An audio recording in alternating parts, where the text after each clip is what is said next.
Poukoumel FM, dans un instant, le journal.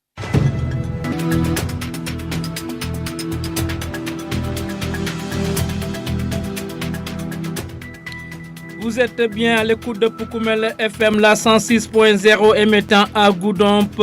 L'info reprend ses droits sur votre radio au service des communautés. Au sommaire de cette principale édition d'information, l'INAC de Sédhiou a ouvert ses portes à ses nouveaux apprenants avec un modèle éducatif pas comme les autres. Bonne nouvelle pour les populations déplacées de l'arrondissement de Djibanar. Environ 10 villages retournés de la dite circonscription administrative vont bénéficier encore de l'appui de l'organisation Celt for Life. Et puis la passe des sports va compléter ce journal. Bienvenue à toutes et à tous dans le développement. Le journal avec Younous Baro. Devant ce micro pour la présentation au niveau de la technique se trouve le trio Séverin Kabou, Ousseynou Kamara et Sidou Keta. Après les avoir soutenus en tôle, en rogné, en mini-forage, en latrine pour pouvoir se réinstaller dans leurs différents villages. Après des années d'exil à cause du conflit armé en Casamance, les populations des villages de Bafata Bram, Bantankuntu, Akentu, Kanamper, Djaban, Sikoum, Koubafor et Abondi vont donc encore bénéficier de l'accompagnement de l'organisation internationale Celt for Life.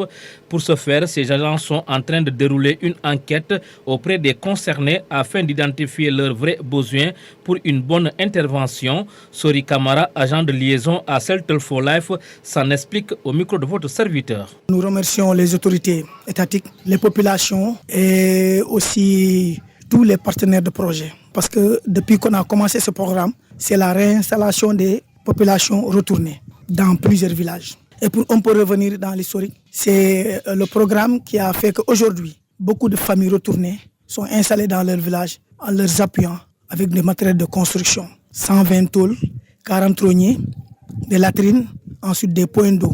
On faisait des puits, mais cette année, on a pu mettre des mini-forages.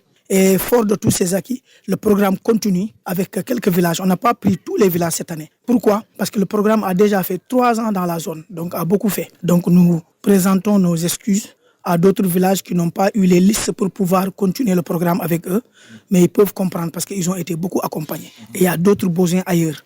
C'est pour laquelle cette année, on a Bafata Bram, on a Bantankuntung, on a Akentu, on a Kanampar, on a Djaban, ensuite on a Sikoum. Il y a 2 villages aussi qui sont venus se présenter, c'est Koubafor et Adundu. Donc pour cela, on commence les enquêtes hier et c'est déjà bien parce que les populations ont répondu. Et ces enquêtes vont permettre de voir exactement là où se situent les besoins pour sélectionner les personnes qui sont dans le besoin afin qu'ils puissent être accompagnés par le projet PRM 2024-2025. Bon, cette phase va continuer à accompagner les populations, mais pas dans tous les villages. Donc dans d'autres secteurs, le projet aussi a eu dans d'autres communes où les autorités ont fait des demandes et ils ont besoin que les populations soient accompagnées. D'autant plus que ces populations vivent dans d'autres pays comme en Gambie. Voilà, d'autre côté en Guinée-Bissau aussi. Mais en Gambie actuellement, il y a beaucoup de populations qui veulent rentrer dans d'autres zones. Donc il faut aller aussi les aider, cause pour laquelle on ne peut pas accompagner tous les villages. Mais ce que les populations doivent attendre de nous, c'est de leur dire que les villages qu'on doit accompagner ont été déjà ciblés. Et ces villages seront accompagnés, Inch'Allah, cette année. C'était à l'instant Sori Kamara, agent de liaison à Celt for Life. Il revenait donc sur l'accompagnement de cette organisation internationale à l'endroit des populations déplacées de l'arrondissement de Djibanar.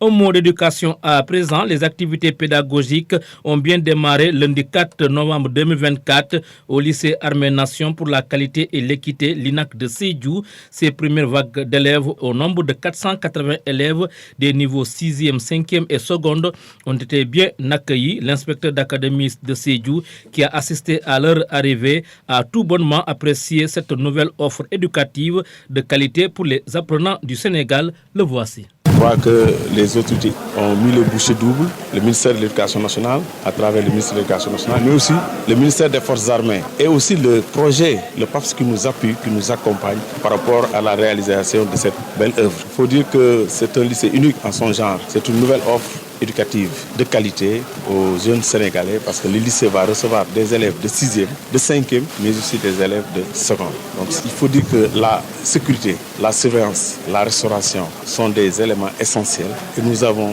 pris en charge de manière correcte l'ensemble de ces aspects.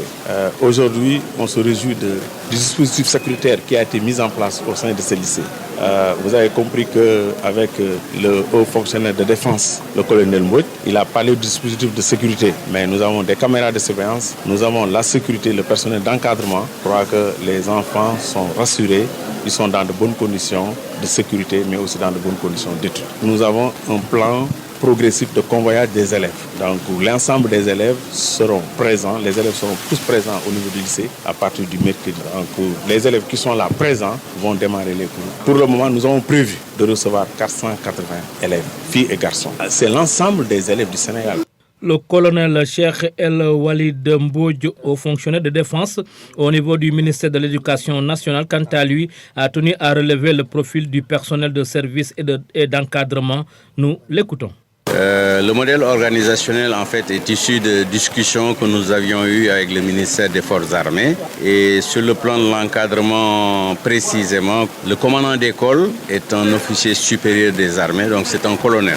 Et en l'occurrence, le colonel Makodou Gueye. Il rentre d'une mission de Côte d'Ivoire où il a été responsable de la coopération militaire pendant 5 ans. Son adjoint est un militaire également, c'est un commandant. Et au niveau de la surveillance de l'internat, le surveillant général d'internat, il est militaire. Au niveau de l'encadrement, le chef de la maintenance est militaire. Il faut aussi noter que l'intendant est un militaire. Et au niveau donc de la surveillance de l'internat, ils sont également militaires. L'internat aussi bien pour les garçons que pour les filles. Donc il faut souligner que l'encadrement des filles est assuré par des militaires en activité, donc des gendarmes féminins qui vont être des chefs de quartier filles, donc qui vont être des chefs de classe et qui seront donc dédiés à l'encadrement permanent du personnel féminin, des élèves, des pensionnaires en fait. Voilà, du côté des apprenants, ils fondent beaucoup d'espoir sur ce nouveau lycée pour relever leur niveau. Je vous propose d'écouter l'un d'entre eux. Alain Mankaigo Mislatudo, élève école au CPMC Lindiane. J'ai été admis au concours du niveau seconde. Bon, l'école elle est très magnifique. Bon, j'espère qu'elle est aussi bien en capacité aussi. Promet de belles choses là. En tout cas, on va voir. Quelles sont vos attentes principalement ici au LINEC? Ici, en tout cas, espérer élever mon niveau d'AL pour prendre faire mes professeurs qui me suivent depuis la 6e à la 3e comme ça. Bon, c'est déjà bien parce qu'il y a beaucoup de génies qui sont dans les écoles publiques qui n'ont pas cette chance d'avoir un bon encadrement. Ce serait bien de créer beaucoup d'écoles comme ça. Comme ça, l'État pourra encore bien voir les génies qui feront l'avenir du pays. Bon, pour la performance, il n'y a rien d'autre que le travail. Si le travail pourra payer, s'il continue à travailler, bosser dur, il y a la réussite qui s'en suivra. Vous écoutez les informations sur Poukoumel FM, la 106.0. Disciplinaire du département de Ziguinchor a fait le cumul saisonnier MPAC avec plus de 2000 mm enregistré, le cumul le plus élevé où Lampan a enregistré le plus faible cumul dans la région de Ziguinchor. Le compte rendu, c'est avec Mamadou Lamine Mané. L'hivernage 2024 a reçu des quantités assez importantes de pluie. Tous les postes suivis par la météo nationale sont excédentaires comparés à la normale 1991-2020. Dans le département de Ziguinchor, MPAC qui a reçu 1768 mm en 2023 enregistre 2097 mm en 2024. Niaguis 1515, 1721 Niassia, 1303, 1990 Enampor, 1387, 1727 Adéane, 1296, 1791 et Ziguinchor, 1268, 1763. Dans le département de Bignona, Sindian avait reçu 972 mm en 2023, 1280 mm en 2024. Tchonkessil, 1472, 1517 Djogé, 1188, 1770 Oulampan, 1126, 1210 et Bignona, 1005, 1282. Dans le département de Oussouye, Loudiaolof a enregistré 1311 mm en 2023, 1647 en 2024. Djemberin, 1268, 1709 Cabrousse, 1428, 1814. Oussouy, 1361, 1677 et Cap Skirring, 1715, 2002 mm en 2024. Des pluies pour l'essentiel, bien réparties dans le temps et dans l'espace, faisant espérer de bonnes récoltes. Pour Koumel FM, le journal des sports.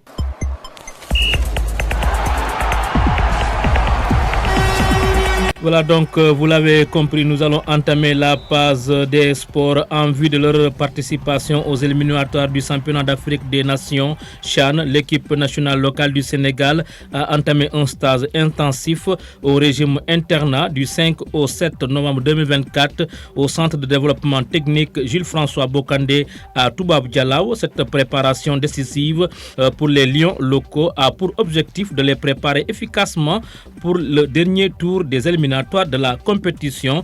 Pour ce stage, le sélectionneur national Souleymane Diallo a convoqué un groupe de 26 joueurs sélectionnés parmi les meilleurs talents du championnat sénégalais. Cette équipe se veut compétitive et résolue à décrocher une qualification pour la phase finale du CHAN. La campagne se terminera en décembre avec 2 manches contre le Libéria. Le match aller se déroulera entre le 20 et le 22 décembre, suivi du match retour entre le 27 et le 29 décembre. Ainsi prend fin la passe des sports. C'est aussi la fin du journal. Le rappel des titres.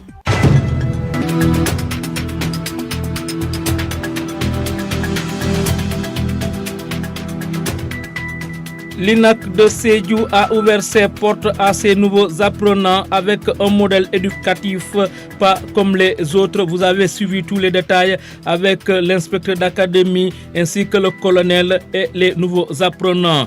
Bonne nouvelle pour les populations déplacées de l'arrondissement de Djibanar. Environ 10 villages retournés de la dite circonscription administrative vont encore bénéficier de l'appui de l'organisation internationale Shelter for Life.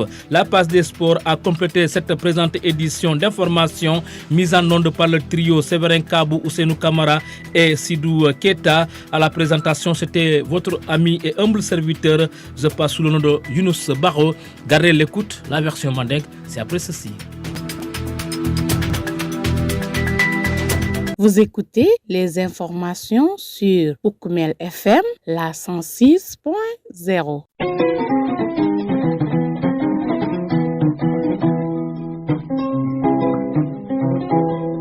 Voilà, ntelon Sori Camara, mon agent de liaison ti ka fo kuro muye Shelter for Life olon américain la nyin kuro ti mu PRM wala population mu yalon hadama dingol mul bortanu nyin kelola isi etane la satel to ka muye les retourner nka wolle bulumuta ke bulumuta ndi mun na ke makoy ila lorol mu yalo ila bungol ila ftaka mul lo pour ila satel to pour yemru jeto wala mun korgeto ka sibodi la ka kamol keng aninka jiol di la fana kolon lon no meñinan ka forage leki donc wala nyim programme oti wala murutana nyi sanji sabol kono mbijan ko mino kono mais murtana ne côté nyinan ka population la accompagner o mune o sabu parce que déjà ni aje village ol bete tarno laje projet sanji sabake dami ala ko to nya sanji kama ke dami ay mako roke ni wo sanji sabol kono mol me profiter au projet la pour ka projet ta kata ka ke tati isaje ko mol mu ya alon ko projet ke tati wala ya soto le parce que ka fale mun da mudo bije wala soto mun ma soto amam pare say dol pareta mul ya alon ko wol i metale demando ka ke ka fo laftale projet ma koy wol pareta